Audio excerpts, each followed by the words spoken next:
కొంతమంది యువకులు పుట్టుకతో వృద్ధులు, కొంతమంది యువకులు తాతమ్మల నానమ్మల జేజమ్మల వారసులు, కొంతమంది యువకులు నవజీవన బృందావన నిర్మాతలు.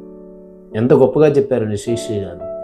ఇప్పుడు ఈ విషయం ఎందుకు చెప్తున్నా అంటే, అన్ని అవకాశాలుండి నిరాశ, నిస్పృహ, నిస్సత్తువత ఉండే యువతరం ఎవరైనా ఉంటే ఒక్కసారి ఈ పెద్దావిడని చూడండి. ఈమె పేరు సాలుమరద తిక్కమ్మ. 114 సంవత్సరాలు బతికారు ఈమె.